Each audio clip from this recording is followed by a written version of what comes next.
Thank you to Glenn and to Rob for organising all of this. And thank you very much to Ella and to Phil, because you've both led into my topic beautifully. So I'm going to talk about 5 different ways to get more out of speaking activities, and they're all practical activities. 4 of them are from a little ebook I've written called Richer Speaking, and one of them is from a book of reflective tasks, which is called ELT Playbook, which is here.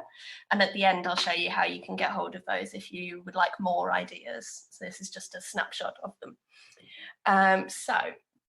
Let's see. So the first one, each of these activities or each of these ideas is based on typical activities you might see in a course book. So you might see something like tell your partner about you, or about your weekend, or about your family.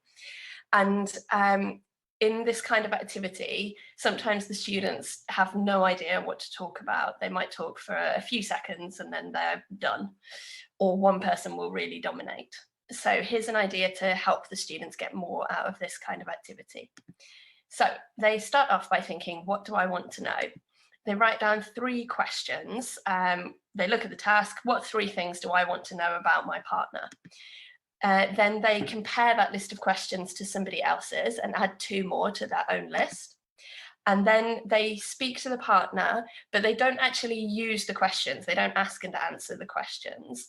They have the conversation as normal. But at the end, they think about, did you find out what you wanted to know? And this gives them a real reason to listen to their partner.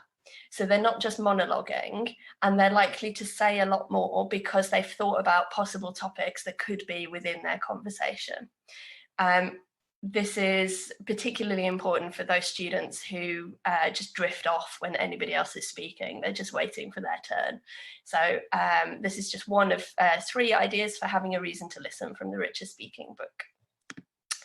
Another typical coursebook activity, so this one's taken from Speak Out Upper Intermediate. It's the end of a page which was about social problems. So you have these 3 questions. What do you think are the 3 main social problems in your country? Do you think these problems are present all over the world, or are they specific to your country? And for each problem, can you suggest one change or action that could make a positive difference? Okay, so there's a real opportunity here for students to push their language, and this is about some of the reflection after they're speaking.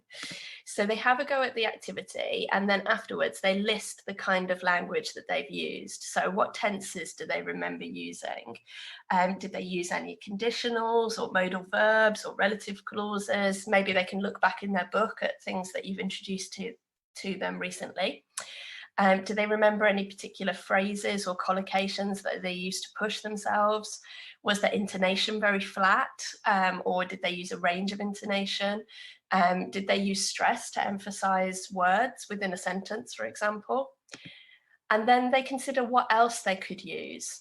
Now, quite often they can't particularly remember the range of language that they've used, but the act of trying to list them and then thinking about what else they could use, that helps them to consider how they can push their language, which at B2 level, C1 level, these upper intermediate advanced levels, that's really important. Students often stick to the language that they're familiar with, and although they might recognize the more complex language, they won't necessarily use it. And this is especially important if they're doing exams like the First Certificate or the Cambridge Advanced. Once they have this list, then they try the activity again, and then they reflect on it and think, did they use all of this language? Did they perhaps use a conditional this time where they didn't the first time round? And this is one way of adding repetition, which is something that Phil was just talking about as well. So this is a practical activity to get them doing that. And hopefully if you do this a few times, the students will actually naturally start pushing their language as well. You can do it with low levels as well. It's not just for upper intermediate, but it works particularly well with those higher levels. Okay, another idea. For example, in this pre-intermediate book in Straightforward, you have a role play activity. So one person is the patient and they describe how they feel, and the other person is the doctor and they have to ask questions about how the patient's feeling. The book is helpful. It has some phrases that they can use, but I don't know about you, but when I was a language student, I hated doing role plays. I absolutely never wanted to do them. And I think one of the biggest problems is what Ella was mentioning earlier on, Ella Hudaba mentioned in her talk, there wasn't enough preparation before the role play. So here's one way you can add that. So you can get to the students to think, who am I? So they choose their role. Are they the doctor or the patient, or you allocate them as a teacher? And then they create a mini biography. So the doctor can write maybe how confident they are, how many problem patients have they had today, how many hours have they worked. Maybe they're a new doctor and they've got a 12-hour shift and this is the 12th problem patient that they've seen. The patient can think about how many times they've seen the doctor about this particular problem. How long were they sitting in the waiting room today? Did anybody jump the queue ahead of them?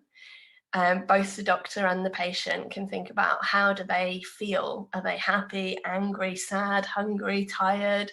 Why do they feel that way? And maybe also think about what happened to them before the conversation and what's going to happen later in the day. You know, is the doctor looking forward to going to a concert this evening and isn't really concentrating at this point in time? Then you have the option of getting the students to exchange those biographies with another student. So, for example, one doctor gives their biography to another doctor, and that can definitely be motivating for some students. Although if you're working on Zoom, that's going to be a little bit harder. So that's the exchange and the read part. But then they actually have the role play conversation. And then afterwards, you ask them targeted questions. And again, this goes back to Ella's talk about having useful feedback. So you ask the doctors, did you treat the patient successfully?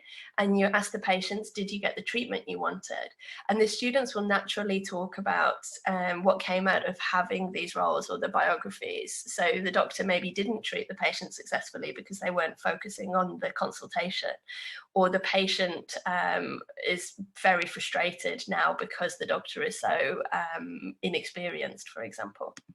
And all of this helps the students to prepare to speak. The next idea, this is, you can use all of these activities with many different kinds of speaking, but it just gives you one way that one possible task that you could use this with. So in the Cambridge First Speaking Part 3, the students have a question with 5 ideas around it, and they have to have a conversation with their partner, which I believe is 2 minutes, and then they're asked an extra question and they have a 1-minute conversation. And part of the challenge here is quite often the students will monologue, or one student will dominate the conversation. So this activity is called Not Me, You. So first, get the students to brainstorm their ideas. This is their preparation for speaking. Like, what could they actually say? Then you get them to take an object, for example, this nice shiny International House pen. Doesn't matter what the object is. And then you get them to brainstorm some ideas. So how could you hand over the conversation? Having the object helps them to think about physically handing over the conversation. So, for example, what do you think? Do you agree? How about this? I really don't think this, but maybe you do.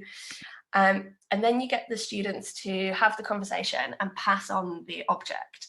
Now, obviously, as Glenn said earlier on, this could be a little bit COVID-y. It doesn't have to be a physical object. They can pretend that they're passing it. So that also works on Zoom.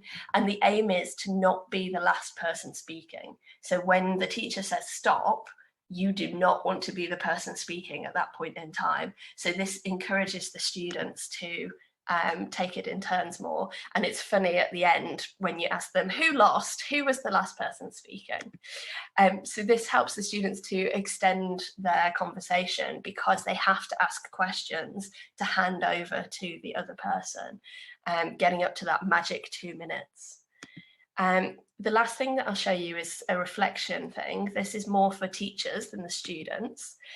So for example, choose 1 or 2 speaking activities that you've done during the last school year and think about how you could adapt them using these 4 ideas, or if you get the book, the 12 ideas that are in the Richer Speaking book. Consider whether you often include stages like these, stages to extend speech or prepare to speak or having a reason to listen, or I'm having a blank on the last one. Sorry, I should know that. It's my book. But do you often include stages like these? And then repeat activities in a varied way. That's the other one. And what other support do or could you give your students to help them to do these 4 things? So if you reflect on that, you'll get more out of your speaking activities. And this is about helping you to support your students during speaking tasks. So I showed you 4 activities which were taken from the Richer Speaking book. That's an ebook that costs around about $1 or about 5 zloty, 4 or 5 zloty.